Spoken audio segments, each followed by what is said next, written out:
Let's talk about those Polish heroes who rescued Jews from the death camps of Germany.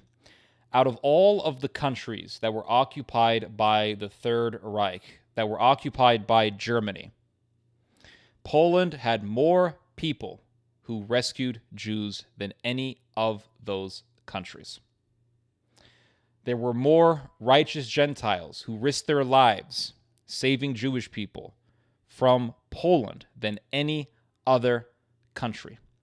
I remember back in 2018, seems like such a long time ago, I did a video on the tension that was occurring at that time between Israel and Poland.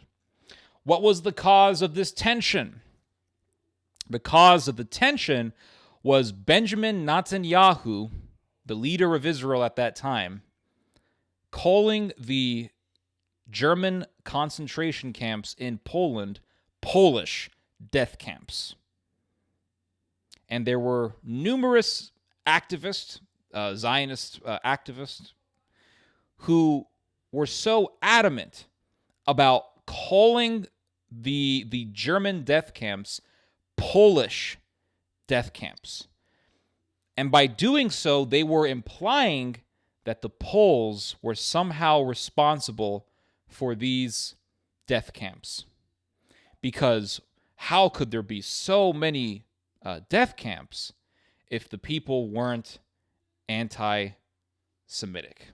So therefore, the Polish people were somehow just as Hitlerian and Nazistic as the Nazis, as the German soldiers, the SS, as the Third Reich. And the Polish people were very, very upset by this, and rightfully so, because of the fact that so many people from Poland rescued Jewish people, and there were more people from Poland who rescued Jews than from any other country. Yad Vashem confirms this. Many historians confirm this. The historical record confirms this. And, it's amazing. When I did that video, a lot of people wrote me. So many Polish people wrote me, sending me their support, sending me their thank you, their thank yous, sending me their love. It was really, really nice. And I remember there was this Jewish guy, big Zionist guy, who was talking to my father on the phone, and my dad brought up the video that I did on Poland. And this guy said, well, Poland is no friend of Israel's.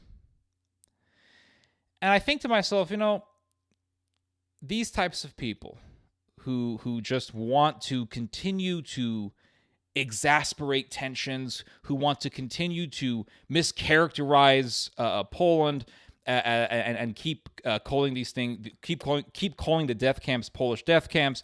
These people who just want to accuse Poland of being anti-Semitic and all that. These people really hate the country that did most of the rescuing. And the countries that did either nothing about the German reign of terror or the countries that had tremendous amounts of collaboration for the German reign of terror, they say nothing about those countries. They just want to attack Poland. They just want to attack the nation that did more rescuing than any of the other nations. They want to attack the country that had most of the individuals who went out of their way and risked their lives to save Jewish people from the death camps. That is what I find so disturbing. I don't see these people attacking Ukraine, even though there were many, many Nazis in the Ukraine. I don't see these people talking about Norway. How many Jews were in Norway before they were massacred by the Third Reich? There were around 1,600 Jews living in Norway. They were less than 1% of the Norwegian population. Less than 1% of the Norwegian population. Roughly half of those Jews were murdered by the Third Reich, by Germany. Less than half. And the reason why so many Jews in Norway were murdered was because of Nazi collaboration. Was because of collaboration with the Nazis. You look at a country like Denmark. When the Germans took control of Denmark, they had soldiers there. But eventually, they withdrew all of their soldiers from Denmark, and they just put some Nazi officials to govern the country. Why take out all the soldiers? Why? Why the need to take away all the soldiers? Why? Because those soldiers didn't need to be there. They didn't need those soldiers to control Denmark, because the people in Denmark were absolutely callous to the fact that their country was ruled by mass murderers. They didn't care.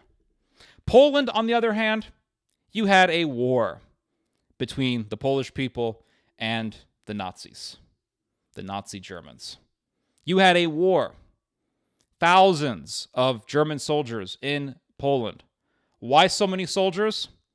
Because of the heavy resistance in Poland towards German terror and occupation. But I don't hear people talking about, Norwegian death camps. Norwegian collaborators. The Danish people. They were so indifferent. I don't really hear any of that. Most of the attention, Poland. Poland. So, let's talk about those Polish heroes who rescued Jewish people and also were killed because they were rescuing Jewish people. I have here this book that I've been reading. It's called Poland's Holocaust. And this author puts a very, very long and detailed list of events in which Polish people rescued Jews. And in many of these events, the rescuers are murdered. And there are many, many stories, and I just want to read out some of them for you, just to give you guys a clue as to why this whole hysteria, this accusation of Polish death camps is utter BS.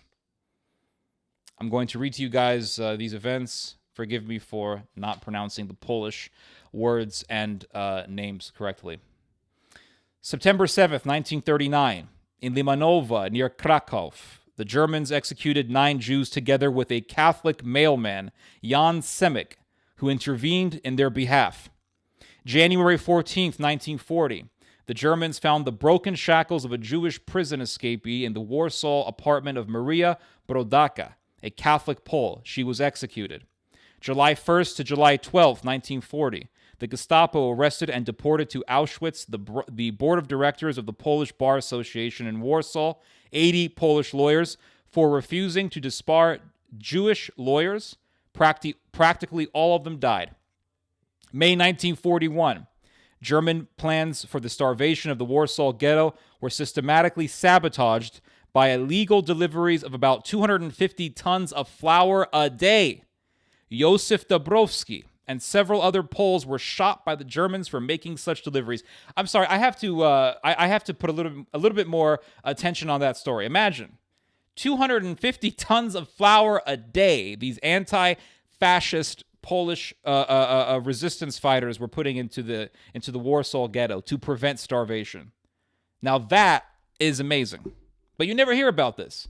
You just hear about Catholic anti-Semitism, but you never hear about the Catholic heroes. November 1941, the German commandant of Warsaw, Ludwig Fischer, issued a decree that made the act of providing Aryan identity documents to Jews punishable by death. At least 11 Polish municipal employees in the registry office were murdered by the Gestapo for giving false papers to thousands of Jews during the war. So the Germans said, you can't forge documents to Jews to rescue them. If you do so, it'll be punishable by death. A bunch of Poles did it anyway, and they ended up dying. It's amazing. You keep hearing about, the Catholic anti-Semitism. Catholic anti-Semitism. Does it exist? Yeah, it does. But you never hear about this. They just want to point to the negative. And to me, this is what Catholicism is about. It's not about being some crazy trad cat who reveres the Gestapo or reveres like the fascist or reveres any of those monsters. This to me is true Catholicism. February 21st, 1942, in Lvov, 2 Catholic priests were shot to death by the Germans for providing shelter in their monastery to 2 Jewish families. On December 14th, 1943, a German notice in Lvov contained the names of 55 Poles who were executed. 8 of these were shot for hiding Jews. April 1942, in Mlava, the Gestapo conducted a public execution of 50 Jews. A Polish bystander shouted, "They are spilling innocent blood." For those words, he was murdered along with the Jewish victims. So these Jews were being executed. A Polish person comes in and says, "You guys are murdering innocent people." Nazis, the Germans, murdered that Polish person. May 1942, in Tarnów, 15 Polish farmers, together with 25 Jews whom they sheltered, were executed by the German military police. Their homes and farm buildings were burned to the ground. July 21st, 1942, in Warsaw, the Germans murdered Dr. Franciszek Raseja, a noted professor of medicine at the University of Poznan, together with his assistant, Dr. Kazimierz Polak, and his nurse, for providing medical assistance to a Jewish patient. July 1942, during the liquidation of the ghetto in Kielce, 20 Poles were rounded up and shot by the Nazis. 1 Pole was shot while taking some water to fainting Jews locked up in the railway cars. Amazing. Jesus says, "I was thirsty and you gave me drink." And here you have a Polish Catholic fulfilling that verse and losing his life for it.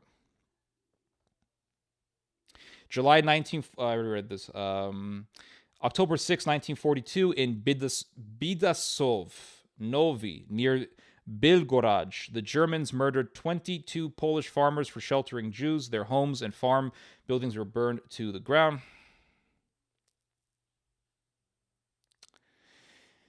October 20th, 1942, Reverend Edward Tobaskowski, the pastor of Trumaz, was tortured to death in Stanislavov prison for smuggling food into the ghetto, encouraging his parishioners to shelter Jews and providing Jews with false baptismal certificates.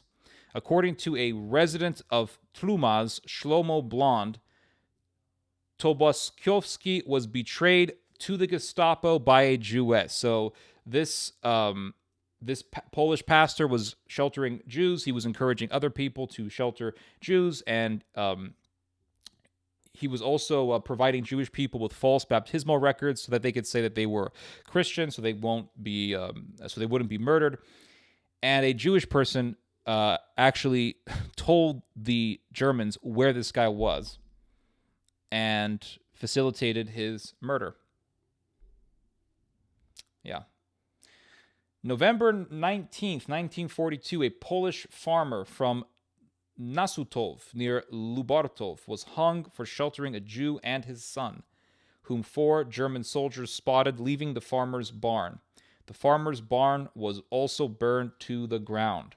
December 6, 1942, in Siepelov, Stary, near Kielce, a motorized detachment of the SS burned alive 21 Poles for harboring Jews.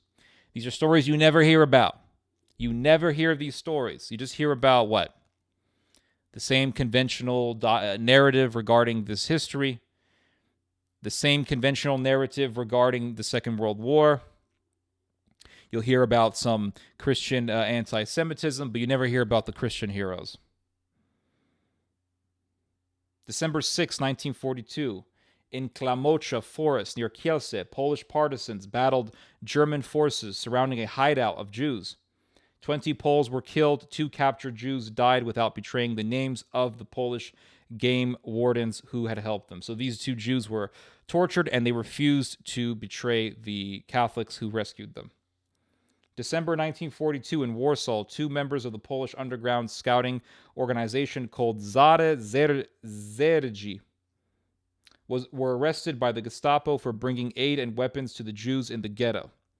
Zdzislaw Greki was publicly executed in Warsaw. His friend was tortured in the Pawiak prison and then executed. January 15th, 1943, in Pilisa Zemek, German policemen executed Maria Rogozinska and her 1-year-old son for harboring Jews. A local Polish policeman was also executed because he did not report the presence of Jews in the village. Mid-January 1943, a Polish farmer from Gunatov, near Puławki, who had repeatedly sheltered Jews, was executed.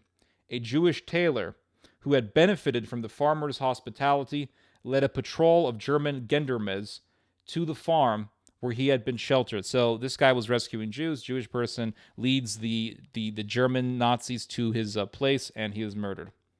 January 29th, 1943, in Wierzbica, near Mieczów, a Jew betrayed the hideouts of a number of other Jews, including his own in-laws. They and 6 members of another Jewish family were executed. This also precipitated the execution by the Germans of 3 Polish families consisting of 15 people. And there are a lot more stories after that. This book goes on and on and on and on with these stories, but I won't read to you them all of them because it would take way too long. So this gives you an idea. This gives us an idea as to why this accusation of Polish death camps is utter BS. It's nonsense. It's a mischaracterization of Poland and Polish history.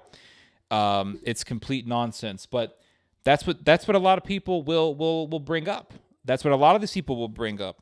And I've never heard these people bring up Ukraine. I've never heard these people bring up the Croatian Ustashi. I've never heard these people bring up Nazi collaborators in Scandinavia and Norway. I never heard these people talk about the indifference in Denmark, the fact that the Germans needed no soldiers to rule over Denmark because people didn't give a damn, but they needed all these soldiers in Poland. Why? Because that's where you had most of the resistance. And that's also where you had most of the people rescuing Jews. A Catholic country. They hate the country that did the most. They hate the country that had most of the rescuers, most of the individual rescuers. And that's what I find so disturbing. The one who has done the most, they hate the most. Kind of reminds you of something that happened a long time ago. Anyway, you guys just heard some theology. God bless.